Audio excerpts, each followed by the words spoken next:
Hey, we are back up on top of South Mountain once again. Let me get you oriented. North, this direction. Turner's Gap, where we had lunch. 1 mile, only 1 mile, that direction. Crampton's Gap, where the big monument was that we saw a moment ago. South of us, 6 miles, that direction. Now, if you don't want to go back to the hotel this evening, you can walk, and if you want to get on your way, 1 mile that way along the Appalachian Trail will take you to the restaurant, South Mountain Inn. Turn left on US 40 and you're on your way. We'll see you up there sometime later tonight. As you look this direction, you're looking to the east. The mountain range you see in the distance, the Catoctin Mountain Range. Looks like the same elevation as South Mountain, or maybe even a little higher. There's a reason for that. You're at a low point in the mountain here. Remember, this is a gap. This is what's known as Fox's Gap. Fox's Gap is not high. We went that way, the mountain elevates, and if we went that way, the mountain really elevates because it takes us up onto the Lamb's Knoll. And so this is an open plateau, flat, almost 1 mile wide. Very good for battle. Very good for maneuver. Perfect for Napoleonic tactics. Advantage, United States Army. Reason being, it's going to take a whole lot of Confederates to hold a 1 mile wide plateau on top of this mountain. And that's going to be a serious problem for General Lee and the Army of Northern Virginia. So that sets you up. It's September the 14th. You've been in 2 of the 3 gaps. We started at Turner's Gap. We went to Crampton's Gap. We're now at Fox's. This was the pivotal gap with respect to trying to cut General Lee, Longstreet, Hood, and D.H. Hill off from their retreat back to Virginia. If the Federal Army is successful in taking this position, they own that road we came up. And that road takes you to Sharpsburg, that direction. Sharpsburg, about 6 miles. Another 2 miles, and you're on the Potomac River. So from here to the Potomac, 8 miles. That's how much distance potentially separates the Union Army from cutting off Robert E. Lee's line of escape, his line of retreat. So this is a really critical point for the Federals. But interesting enough, McClellan and Burnside never intended to attack this position. The idea was they were going to use the National Road, but they ran into Confederates, they ran into a hornet's nest, and that's a good time to turn it over to the Master Hornet to tell the story. All right. Now, because of that meeting that took place by serendipity at the bridge across Catoctin Creek, and that was one good thing that came out of the trip to Quebec School. You got to see that bridge where Moore will give Jacob Dolson Cox, proves to be a very good political general, that he can bypass, he decides to bypass Turner's Gap and the National Road and use the old Sharpsburg Road to pass the through this low spot at its most southerly point to Fox's Gap. And pardon me just a moment. For those of you that have your maps with you, you're on. If you look at map number 8, this will orient you well as to the story that Ed's about to tell you. Map number 8, and if you take map number 8 and you point with the map right side up that direction, you'll be properly oriented, north basically in that direction. Pardon me, Ed, just wanted to make sure. Very good. And then I first saw that maps and Dennis' report that got Dennis and I lot. Dennis first and me and threatening for bodily harm about 1 week apart up here. So he is going to turn his men in the Sharpsburg Road.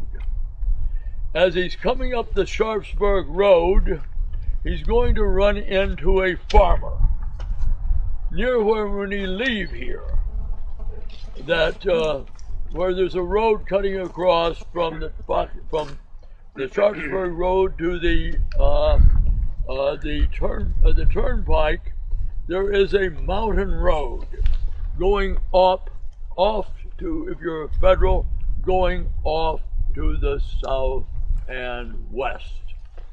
And that mountain road will enable the Federals to strike the area of this plateau, as Dennis described it, about 600 yards south of the Wise farm, where our bus is parked. And the man that takes the lead going up that road is destined to be President of the United States. That's Rutherford B. Hayes, who is a lieutenant colonel, commands the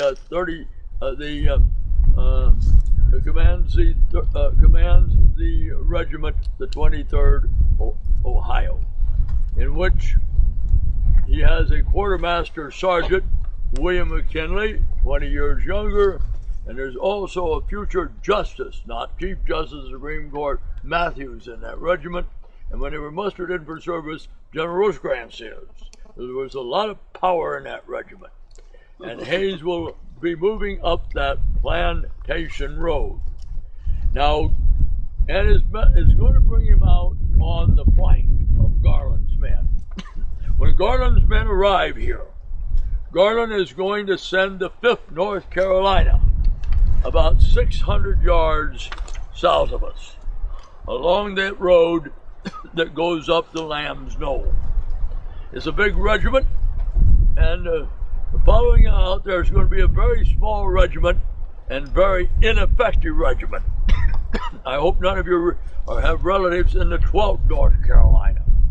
And the other 3 North Carolina regiments will be on the left of the 12th North Carolina as they extend down here, ending with the initially the 13th North Carolina, which will eventually be moved up where the North Carolina Monument is, and taking position between the 12th on the right and on the left, the 20th and 23rd.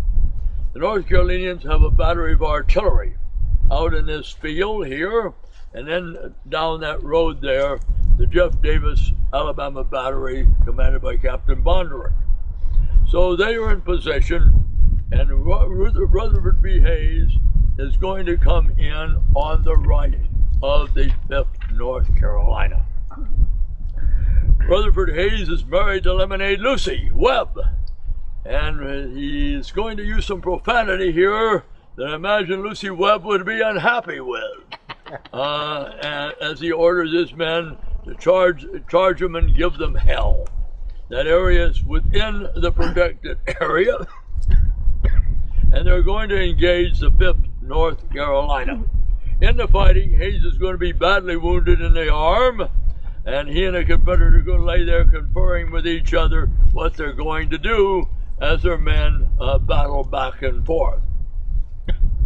Meanwhile, the other regiments have come up of Elikai Scammond's brigade. They'll move up here, being the 30th on the far right and the 12th in the center. There are three Ohio regiments battering the 5 North Carolina regiments. But the 5 North Carolina regiments are relatively smaller in total than the 3 Ohio regiments. The fighting will rage back and forth and ebb and flow. And while they're conversing out here in Farmer Wise's field, here where you can see the monument is where the colonel of the 13th North Carolina is talking to General Garland as the enemy, which is particularly the 30th Ohio, is advancing on them, and then they're conversing there.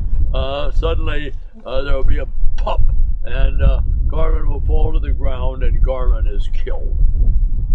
The fighting will rage back and forth there till about 9 o'clock.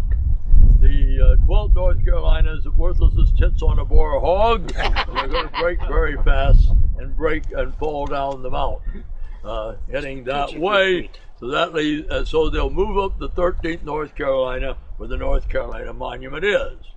But there are too damn many Federals.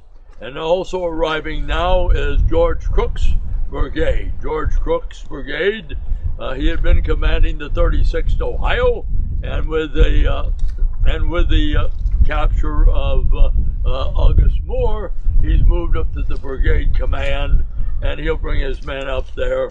But by 9 o'clock, the numbers are telling, and the Confederate position is collapsing. Now the Confederates are going to time. So right now, Hill has engaged really only one brigade. Colquitt is not seriously engaged. In fact, he will not be till late in the day when when Gibbon's brigade moves against him. But G.B. Anderson has arrived. And G.B. Anderson is going to send, and we'll hear a lot about them at Gettysburg, at Antietam. He'll arrive here with a 2nd and 4th, and they arrive at the ideal moment to keep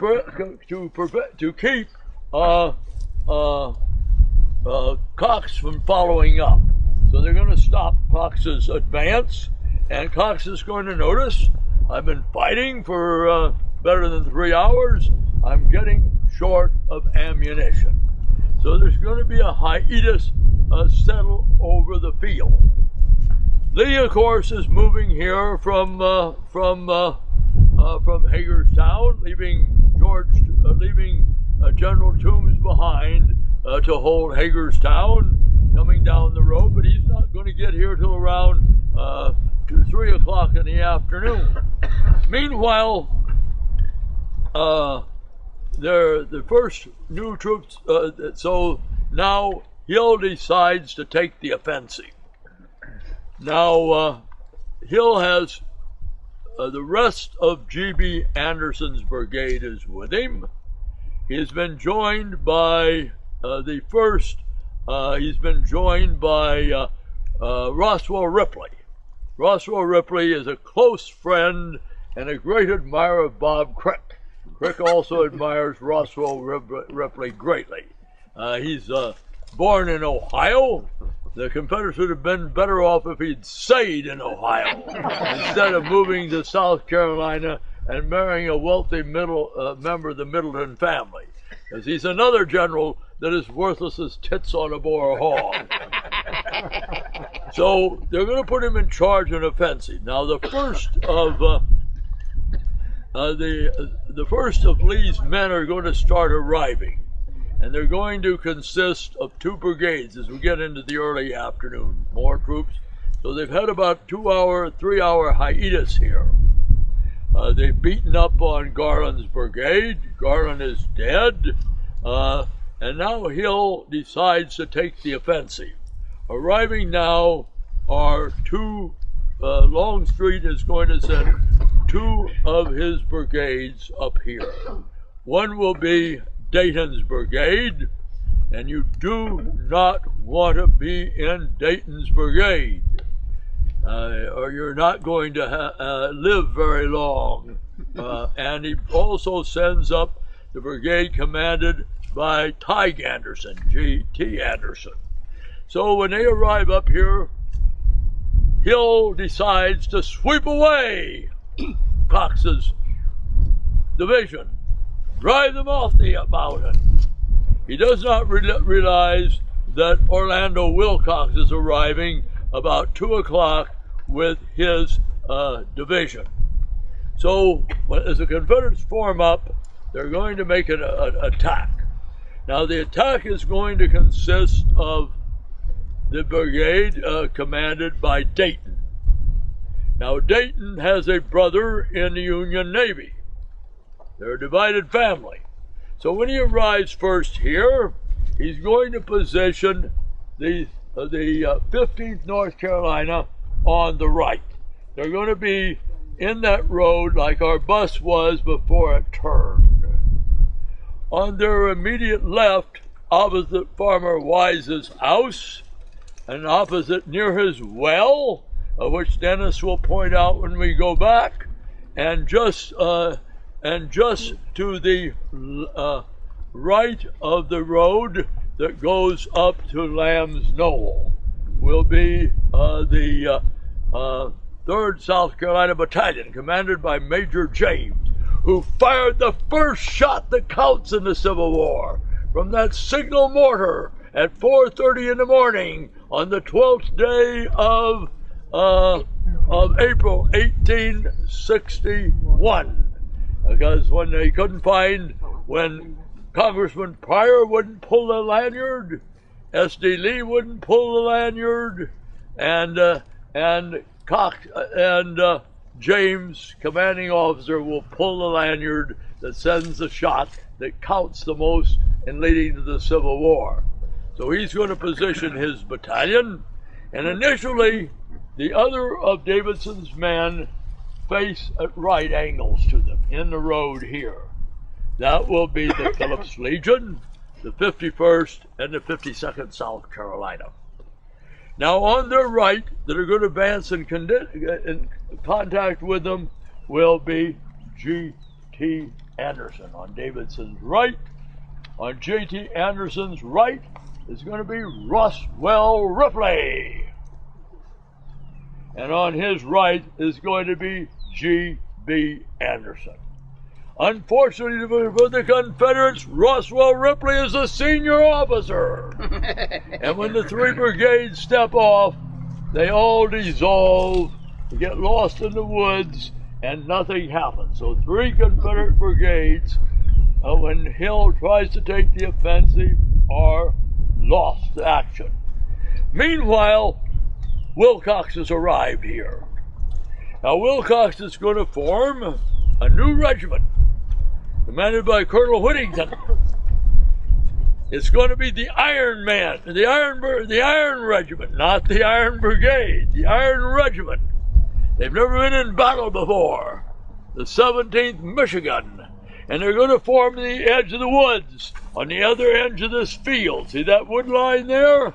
And they're going to be facing this way. Coming up in support of them are going to be south of the road the 79th New York Highlander Regiment, the 50th Pennsylvania. That will be the Phillips Legion, the 51st, the 50th and 51st, the 51st. Georgia will advance and go just like a swinging door, pivoting on Phillips Legion.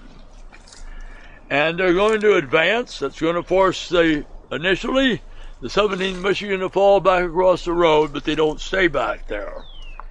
Now Wilcox decides that he's going to attack. He's going to again order the 17th Michigan back into the woods and send them across this road. He's going to send the 50th Pennsylvania. He's going to commit the 79th New York, and they're going to charge. And it's going to be disaster for Dayton's brigade. The 17th Michigan is going to come sweeping right forward, and they're going to drive forward.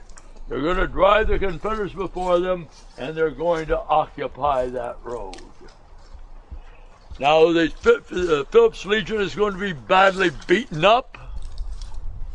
The 50th and the 51st North Georgia don't get badly beaten up, but the one that is going to get really wiped out, whomped, and the worst type of word is the 3rd Alabama Battalion. Less than 200 men that are going to be trapped in that road that goes south, with Farmer Wise's farm on their right, a stone wall on their left on that field there, and James will never be able to be proud and boast again on firing the first shot in the Civil War, because he's going to be among the killed. But the losses in the 13th and the 3rd South Carolina Battalion are going to be terrible. So the Federals have now beaten back the Confederate attack. Now, meanwhile, the Union now take the offensive. As we get towards 6 o'clock, we've already had the incident. As they get through Boonesboro, we want Hood. We want Hood. Lee will call them over and tell Hood, will you go apologize to Shanks Evans? And he probably says with some profanity, I will not apologize to that son of a bitch. Lee is confronted. Is he going to release him from arrest or not? He decides, yes, I will release him from arrest. And Hood will move up here with his troops. Just as the Federals are getting ready to follow up on their success as it's beginning to get dark, Hood's men arrive, and the fighting will end up with a draw here. But meanwhile, up at Turner's Gap, particularly up on Frosttown Gap, Meade is having a field day after a long using great numbers. He is giving General Gordon, Colonel Gordon, a very bad time. Hatch is giving Garnett and Kemper a bad time, and the tide is turning against the Federals, both on the east spur of South Mountain, and Meade's men with Seymour on the right are going to reach the access to the Frosttown Gap, and the Union position at the Confederate position on Turner Gap is collapsing, and that's when Lee decides he better cut bait and get out of here. During the day, the Confederates have lost about 2,800 casualties in the fighting here. And by the end of the day, the Federals hold Crampton's Gap, but they're not making any use of their success. And McClellan decides to rest his men before pushing on the next morning. And when they arrive here the next day, the Confederates are gone, and Lee is now has heard that Harper's Ferry has fallen, and they're going to have a big battle at Antietam. So that briefly is a rather hasty account of what goes on at Fox's Gap, which is the bloodiest of the fighting here. Cox will lose 159 men, KIAs. He will lose about 500. He'll lose well over almost 400 men wounded, some prisoners, and they're going to have a big fight. Dennis and I can tell you who's behind burying 54, 56 Confederates, and Farmer Wise as well. That's a cheap way to bury dead Confederates and get them if you're a Union working party. And and we're going to find that the Farmer Wise invites them to throw the bodies in the well, and then wants to build a federal government for getting them out. Any questions? I think they're making some hard command decisions over there. Any questions here? So, by the end of the day, Lee is going back to Virginia. He's cutting his bait, going back to Virginia, but he's going to be salvaged by what happens at Harper's Ferry, and by mid-morning by 10 o'clock on the morning of the 15th, he knows he's going to fight at Antietam. Dennis? So, in final assessment, how do these two men do? Well, if you look at Lee in Special Orders 191, it didn't turn out the way he expected in terms of what the enemy does. But it turned out the way he expected, which was that Harper's Ferry would collapse. That's what 191 demanded. Jackson made it happen, but Jackson was 3 days late in making it happen. So a lot of adjustments occur as a result of Jackson being late. Jackson was late not because he was slow, but because of the extra time required for mountains and river crossings, and the Yankees didn't quit as they expected them to. They thought Miles would put up the white flag. He doesn't, and that slows everything down, and that gives McClellan the opportunity. From McClellan's point of view, 191, how well does he do? Well, it told him that Harper's Ferry was under siege. He sends a group there to stop it and to relieve it.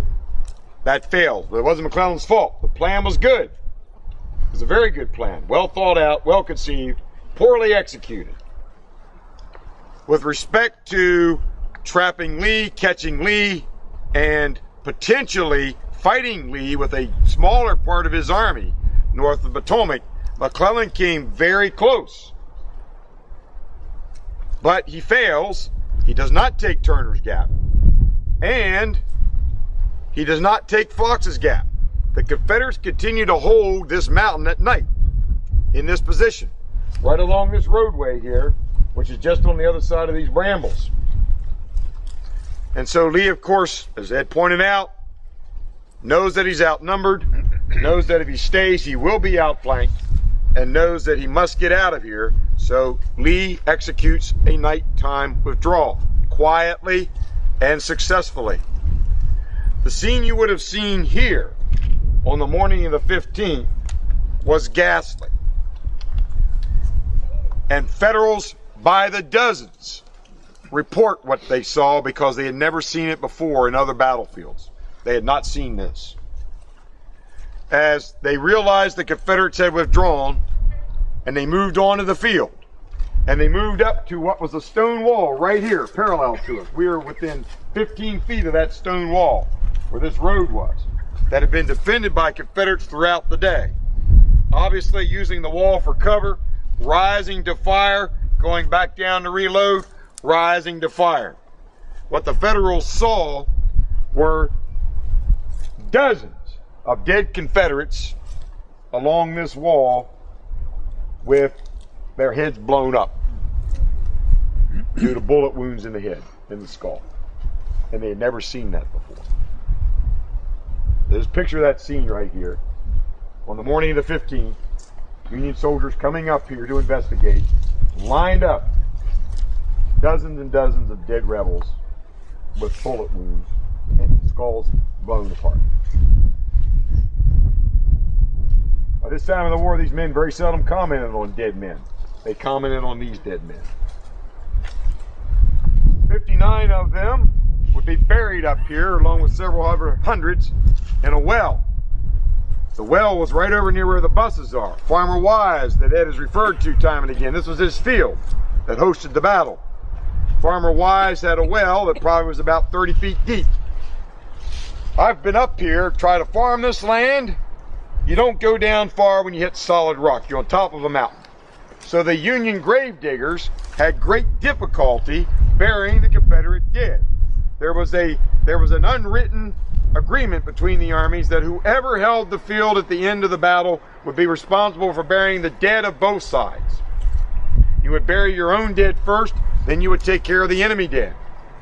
And so there were hundreds of Confederate dead up here that they were trying to bury. The armies moved on, they moved on towards Sharpsburg, but the burial details remained, and they couldn't get them into the ground. They found Farmer Wise's well, and it was a perfect burial ground. They threw 59 dead Confederates into that well. And the reason we know it was 59, that they were disinterred later on, and there were 59 bodies accounted for, all unknown. How would they know it was 59? 59 skulls. And so the battle wrecked Farmer Wise's farm, wrecked certainly his drinking supply. But he would come back and rebuild and build another well, and archaeologists have found the second well, and they think the first well, which would have been beside it, they think they know the location of that one as well. And so what we're going to do now is get back on the buses and head home.